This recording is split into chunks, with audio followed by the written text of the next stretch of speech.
Gerben for the questions, and we'll just have another bedtime story session.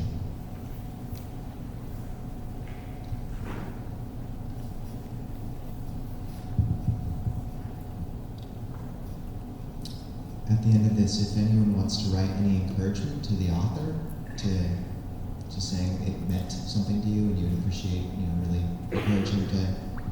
to continue, then feel free to write that and leave it on the bulletin board, and I'll send him the pictures. The argument, so this is the summary of what's to come. King Suddhodana builds the 3 palaces to ensure that his son, Prince Siddhartha, grows up without knowledge of the world's suffering. In sleep, the young prince dreams of one of his past lives as king of the deer, the spring palace described. 2.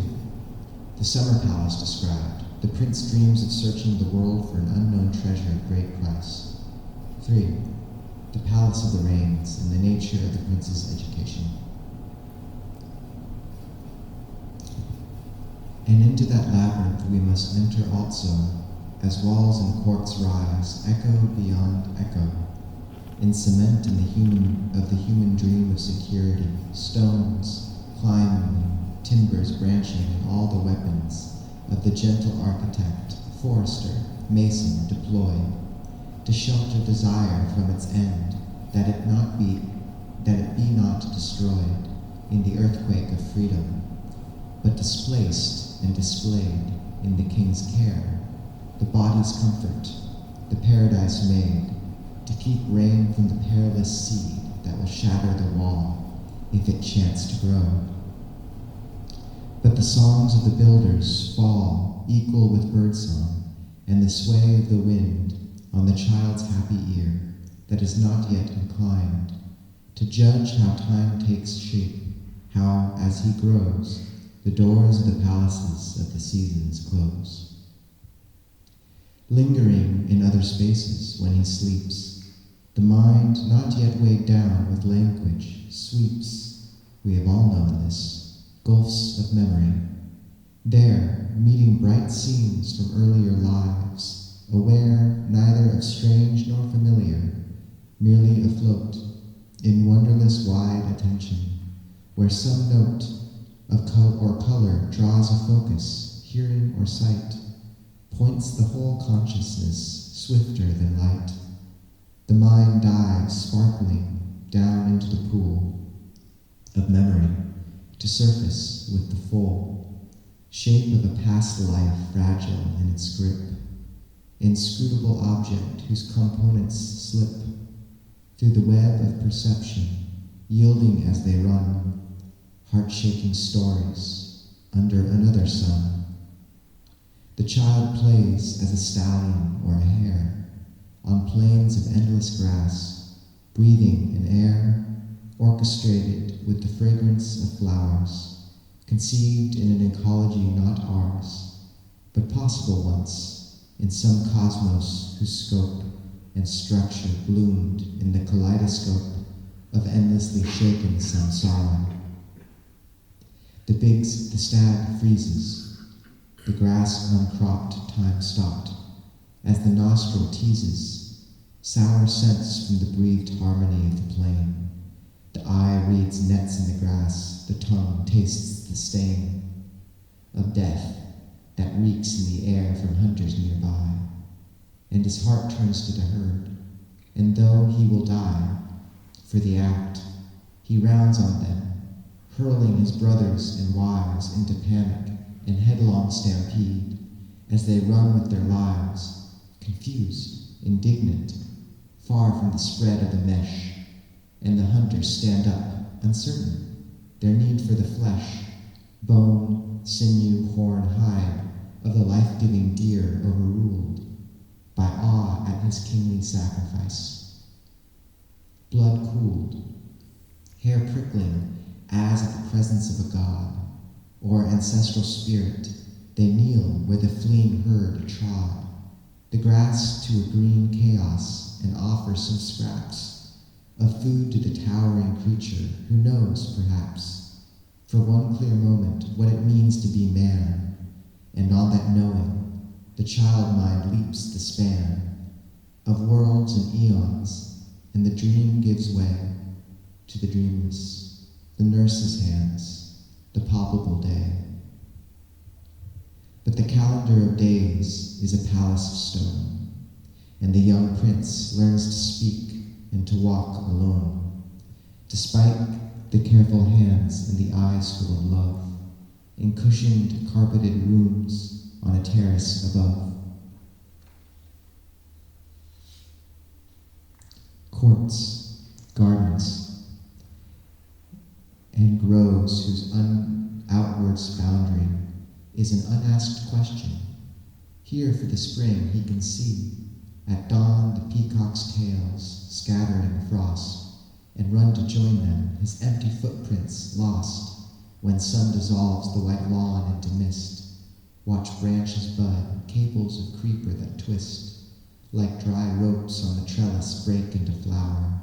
with showers of scarlet petals, or spend the hour of sunset near warm braziers in a room, lit by the soft lamps where music fills the gloom, of shadowed corners, and a nurse tells stories, fetched from a distant world, white fragile glories, of heat and gold, fret and collapse to show, men, mountains, battles in the charcoal globe under his eye. 2. And when the sun began to glow white hot with summer, when no fan, curtain or fountain cooled the air enough for comfort, it was time to take the rough but pleasant roads into the hills, a ride through cloud and hanging forest where the side of the bare mountain let the pathway grip above the trees, and sudden streams would slip, rattling between the rocks across the way, and vanish into silence. As the day ended, their route would turn into a fold, between hills, a side valley, the last gold of sunset answered by the gold glistening roofs of the summer palace. The boy listening to darkness spangled with hoofbeats like stars, on the cold cobbles met the sharp aromas of wet earth, trees, waterfalls as he stepped out of the curtained litter. And when he slept, night was a jewel of resonant dark, a sphere of cloud-blown space, and stars dropped like a tear from time's eye into a room without a roof, where constellations slid and the moon wove a woof of changing tracks across the open sky. Above his bed, wakeful for hours, he could lie to watch the tree that spread its branching maze into the sky, the leaves among its forked pathways singing with air, underlit by the gold of a lamp, ghosted one moment by the drift and vamp of a startled owl treading air with its giant fangs, confronting the watchful face, and then, with avoidance of the human world soaring again to the dark, a wonderful room and a wonderful bed, where the bark of the living trunk met the gold leaf of the frame, art dovetailed into nature and the sand. Wind flexing the high tops of the tree stirred gently the bed, so the prince rode nightly on the planet's unceasing breath,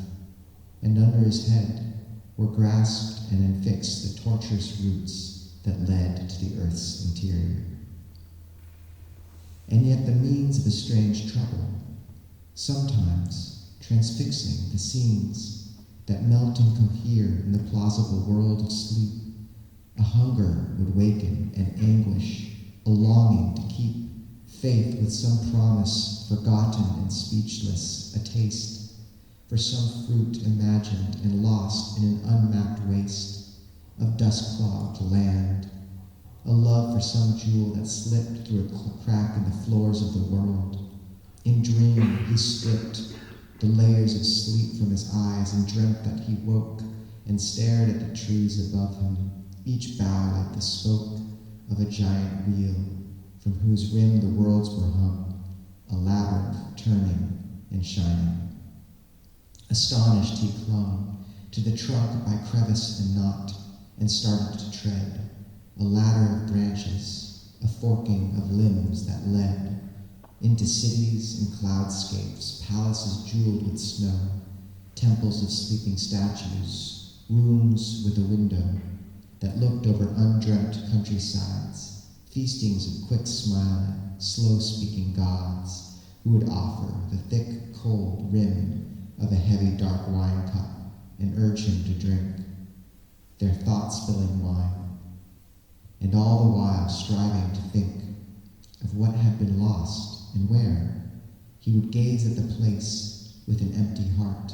knowing and finding no trace of the unnamed thing he hunted. Then with the glare of the barefaced moon in his eyes, he would find the air cold on his body and merely a handful of leaves in his grasp. Down through the branches, whose bulk deceives the eye to look like strength, he would dream that he fell through the bed, through the earth, where the roots writhed down to hell, like copper cables, darkly glowing with heat, along cramped caverns of the heart's defeat, to where preoccupied souls ranted or chewed the leavings of self-damaged lives. He viewed with sad astonishment those twisted flames and crushed perspectives, the addictive games played out by the shrinking mazes lost inside themselves, and still constructing space to hide, further and deeper, tunneling their own hurt, and even here would kneel to sift through dirt, fire, blood, for that unnameable treasure he sought, locked under rock and root. But with the thought of that odd quest, he would draw breath and find himself buoyed like a diver through the blind bulk of abrasive earth, and surfacing would lie in light under silence would bring the cup of dreamless sleep full to his lips, and he would taste and smile as your dream slips at morning to the edges of the mind, and dazzled by the normal light, you find only some teasing images that lurk later in the day's corners. So the work of these few dreams unraveled, and no trace stayed to disturb the time's untroubled face in the serenity of summer. At most, the child would hunt intently for some lost pathway or hidden garden or bright fish, oracular with secrets in the coolish depth beyond arm's reach in the marble tank, fed by a hillside stream. And as the sun sank into the opal spaces of the hills, and the bars of light cut gold across the tendrils of high leaf or late flower above the gorge, under the palace garden he would forge with his nurse aunt Pajapati a bond, in secret as they stood to gaze beyond the horizon's fullest points, and guess at where his king father might be, and wish that there, that instant, he might think about his son, and so be pleased. And thus the prince could run, all the more eagerly to kneel and greet his father when the court made its retreat from the hot towns, and he would mount with pride into his father's saddle, or sit beside him plotting moves at chess, or on a throne with room for two, plan kingdoms of his own in the wide happy world. And the king smiled, wise in the management of his wonder child. And the gods smiled too, those singers in darkness, light hinters in thought, dream givers of the night, hearteners of our endeavor. And as well they sang, quench suns with a tear, or use the shell of a walnut to wedge the earth's tectonic plates, as set the wit of a king against the awaits of the age-deep vow of a bodhisattva. Yet their patience is long. They watch, they do not forget how the tree must grow, the stream flow at its own pace, how forest must fall and mountain move, for the face of the gem to be sheer and brilliant at the last, water clear, space pure, sun bright, and free of the past. 3. But still the knotted thread must be untied. This pencil lead is drawn from carbon inside. Just a second.